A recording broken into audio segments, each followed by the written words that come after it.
Friends, ये है सदाबहार का पौधा और आज हम बात करने वाले हैं सदाबहार के पौधे के बारे में पूरी डिटेल। सदाबहार का पौधा कब कब ग्रो होता है, कैसे लगाया जाता है, उस पर ज़्यादा से ज़्यादा फूल कैसे पाए जा सकते हैं और इसको सर्दियों में कैसे रखना है।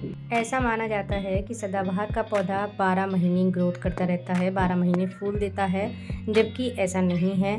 कुछ पौधे जो बहुत अच्छे हेल्दी ग्रोथ करते हैं, बहुत पुराने हो चुके हैं, वो सर्दियों में ज़िंदा रहते हैं, उन पर थोड़े फूल भी आते हैं, लेकिन वो फूल बहुत छोटे होते हैं।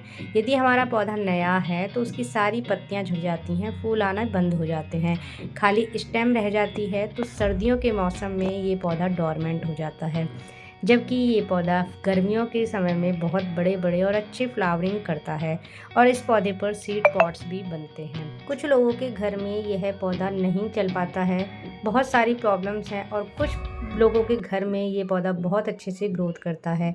यदि ये पौधा ज़मीन में लगा है तो इसके बीज गिरते रहते हैं और नए पौधे उससे बनते रहते हैं। ज़मीन में लगे पौधे की कंडीशन और गमले में लगे पौधे की कंडीशन में बहुत अंतर भी आता है। पत्तियां भी बड़ी होती हैं, फूल का साइज भी काफ़ी बड़ा होता है, पौधा भी काफ़ी हेल्दी होता है। ज़मीन में लगे पौधे के गमले में लगे हुए पौधे की ग्रोथ इतनी अच्छी नहीं हो पाती है, लेकिन यदि मिट्टी को वेल ड्रेन बनाएं तो ये पौधा भी बहुत अच्छे से गमलों में चल जाता है। अब जानते हैं इस पौधे को किस किस तरह से हम लगा सकते हैं अपने घर में, अपने गमलों में।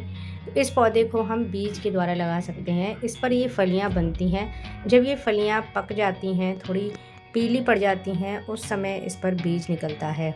इन बीजों को आप खरीद भी सकते हैं लोकल शॉप से, या फिर ऑनलाइन भी परचेज़ कर सकते हैं। ये बीज अच्छे हेल्दी होते हैं। यदि आप खरीदे हुए बीजों से पौधे उगाते हैं तो वो अच्छे से जल्दी से जर्मिनेट हो जाते हैं। ये सभी बीज मेरे मार्केट से लिए हुए बीज हैं, जो कि अच्छे से ग्रो हो चुके हैं। बीजों से मैंने पौधे लगाए थे तो काफ़ी सारे पौधे अच्छे से घर में ग्रो हो गए थे। बीजों को कैसे कलेक्ट करना है ये आगे वीडियो में देखते रहिएगा। बीजों से पौधे लगाने पर हमारे पास पौधों की संख्या बहुत अच्छी हो जाती है। यदि आप चाहते हैं हमारे घर में बहुत सारे पौधे हों तो आप अपने पौधे बीजों से उगाएं।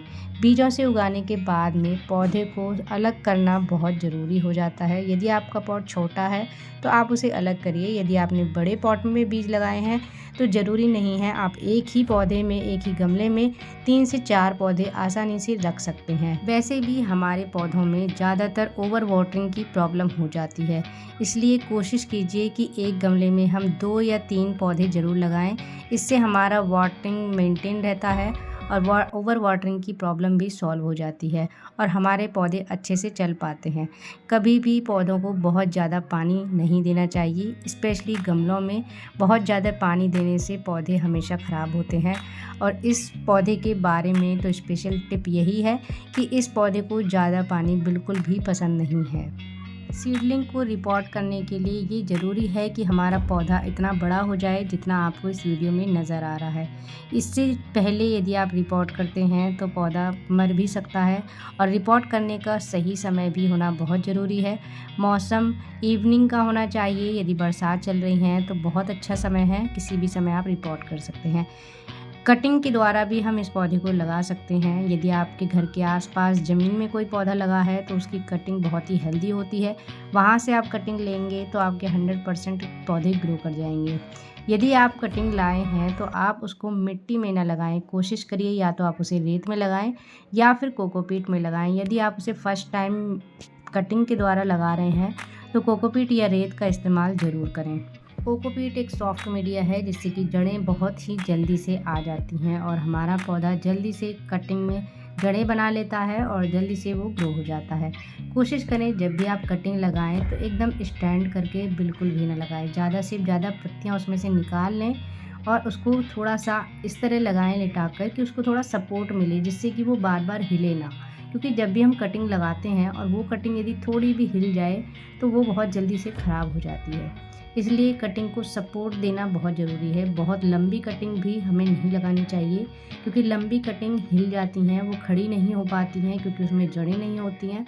जड़ें होती हैं तो वो मिट्टी को अच्छे से जकड़ लेती है, जिससे कि पौधा खड़ा हो जाता है। इसलिए कटिंग लगाने के लिए कोकोपीट सॉफ्ट मीडिया होने की वजह से इन कटिंग को थोड़ा लेटा कर लगाएं। यदि आप रेत में लगा रहे हैं तो आप इन कटिंग्स को खड़ा कर सकते हैं, क्योंकि रेत अच्छे से स्टेम को पकड़ लेता है। लेकिन रेत में भी जड़ें बहुत ही जल्दी से आसानी से बन जाती हैं, आसानी से फैल जाती हैं। रेत में कटिंग लगाने का एक फ़ायदा और है कि उसमें ओवर वाटरिंग नहीं हो पाती है, पानी जल्दी से ड्रेन हो जाता है, तो हमारी कटिंग गलती नहीं है। वाटरिंग करना बिल्कुल भी मत भूलिए जब भी हम कटिंग लगाएं। उसके बाद उसे छाँव में रखिए, धूप में बिल्कुल भी नहीं रखना है जब तक कि हमारी कटिंग सक्सेस ना हो जाए। तो कम से कम 5-7 दिन के लिए हमें इसे शेड में रखना है। उसके बाद आप देख सकते हैं 2-3 दिन पहले मैंने ये कटिंग लगाई थी, जिसमें कि फूल भी आ चुका है। कोकोपीट में ये कटिंग लगाई है, छोटी से छोटी कटिंग चल जाती है।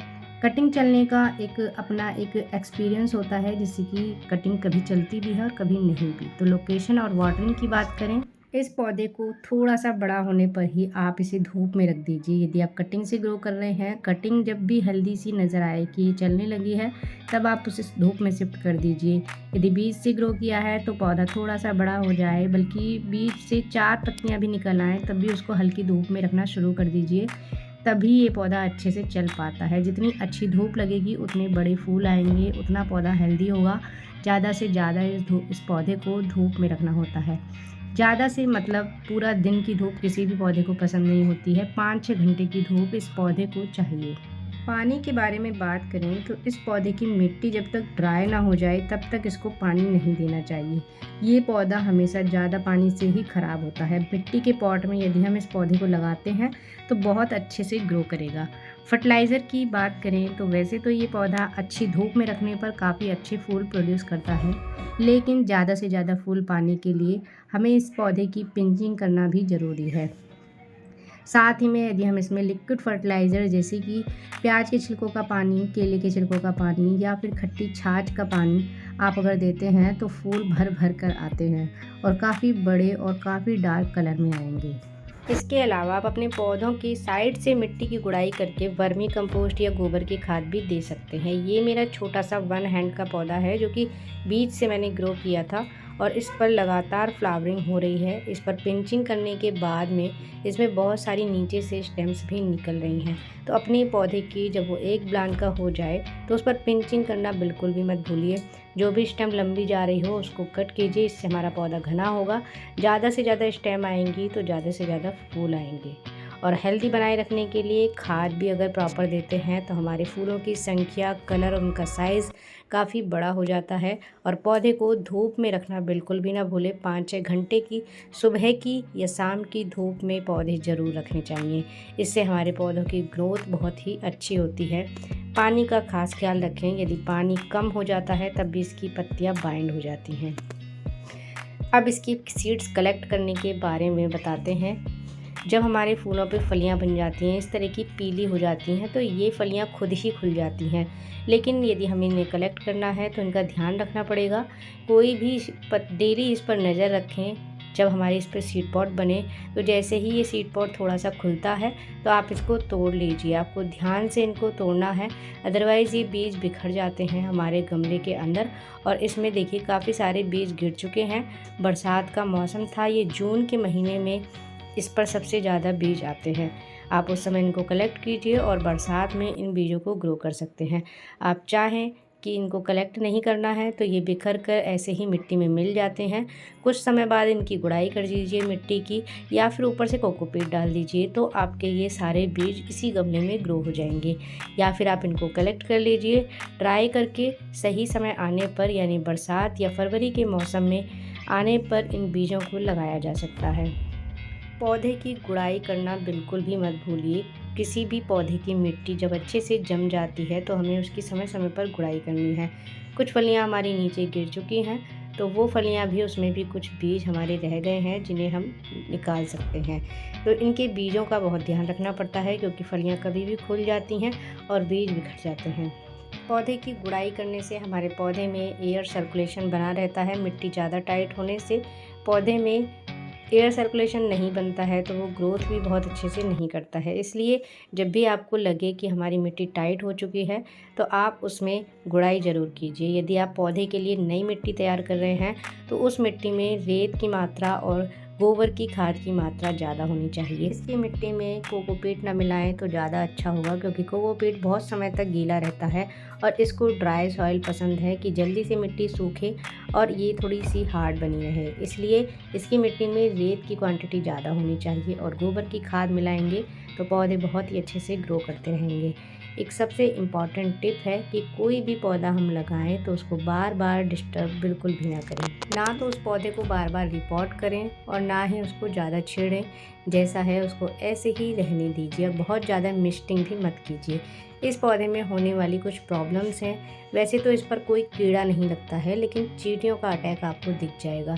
चींटियाँ ज़्यादातर जब आती हैं जब हमारे आसपास के किसी पौधे पर मिली बग्स का अटैक होता है। वाइट कलर का ये कीड़ा यदि होता है तो इसको खाने के लिए चींटियाँ आती हैं। चींटियाँ ज़्यादातर, और वो हमेशा कलियों पर लगा रहता है, इसलिए ये चींटियाँ कलियों पर ही आती हैं। तो यहाँ पर भी ये वही चीज़ें ढूंढ रही हैं कि मिली बग्स मिल जाएं, लेकिन ये हमारे पौधों को कोई नुकसान नहीं पहुँचाती हैं। तो इसलिए इसको यदि हम किसी फर्टिलाइज़र का स्प्रे भी करते हैं तब भी ये चींटियाँ चली जाती हैं। वैसे ये चींटियाँ हमारे पौधे को कोई नुकसान नहीं पहुँचाती हैं। यदि आपके आसपास किसी पौधे पर मिलीबग लगा हुआ है तो आप उसका ट्रीटमेंट करिए, ये चींटियाँ खुद पे खुद चली जाएंगी। अदरवाइज़ इस पौधे पर किसी भी तरह का ऐसा कोई कीड़ा नहीं लगता है।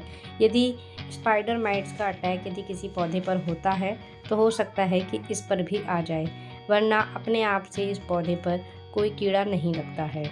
इस पौधे को ख़राब होने की दो ही वजह होती हैं, एक तो ओवर वाटरिंग और एक ओवर फर्टिलाइज़र। यदि हम इसमें जल्दी जल्दी फर्टिलाइज़र देते रहते हैं, लिक्विड फर्टिलाइज़र, और जिस समय इस पौधे पर ग्रोथ होती है उसी समय हमें इसमें फर्टिलाइज़र देना चाहिए। और जब ये विंटर का समय आता है उस समय पर फर्टिलाइज़र देना बंद कर देना चाहिए। और इसमें फर्टिलाइज़र देने का समय का गैप कम से कम 15 दिन का रखें। अदरवाइज पौधे की पत्तियां किनारे से जलनी शुरू हो जाती हैं, ब्राउन होने लग जाती हैं और पत्तियां किनारे से थोड़ी गलने भी लग जाती हैं। तो ये इंडिकेशन होता है इसकी ओवर फर्टिलाइज़र की वजह से। तो हमेशा ध्यान रखें, बहुत ज़्यादा खाद और बहुत ज़्यादा पानी इस पौधे को नहीं देना है, वरना हमारे पौधे की कंडीशन इस तरह की हो जाएगी। और ग्रोथ के समय पर ही फर्टिलाइज़र देना चाहिए सभी पौधों को। अब बात करते हैं इसके डोरमेंट टाइम की। तो सर्दियों के समय में ये पौधा बिल्कुल सूख सा जाता है, इसकी पत्तियां ज़्यादा से ज़्यादा गिर जाती हैं और जनवरी आने पर इसके पौधे की कंडीशन थोड़ी ज़्यादा ख़राब हो जाती है। इसको पाले से बचाएं, ज़्यादा से ज़्यादा धूप में रखें और इसमें कम पानी और कोई खाद बिल्कुल भी ना दें। और फरवरी के समय आने पर ये पौधा फिर से हरा भरा हो जाता है। यदि आपका पौधा थोड़ा कमज़ोर है, नया है, अभी का ख़रीदा हुआ है, तो वो पौधा सर्दियों में बच नहीं पाता है, ख़राब हो जाता है। यदि पौधा पुराना है तो वो सर्दियों में सर्वाइव कर जाता है, लेकिन उस पर फूल नहीं आते हैं। पौधे के बारे में पूरी जानकारी होने के बाद अब आप इसे कटिंग से लगाएं या बीज से लगाएं, ये पौधा आपके यहाँ हमेशा हरा भरा रहेगा, अच्छे से फूल देता रहेगा और कभी ख़राब नहीं होगा। तो इन टिप्स को फॉलो करिए और अपने घर में सदाबहार का पौधा ज़रूर लगाइए, जिससे कि हमारे घर में फुलवाड़ी की तरह से फूल आए और बहुत अच्छे से ये ग्रो करे। यदि कोई पौधे के बारे में क्वेश्चन हो, कुछ पूछना हो तो कमेंट में ज़रूर लिखिएगा। और यदि वीडियो पसंद आया हो तो एक लाइक ज़रूर करके जाइएगा। Thank you for watching.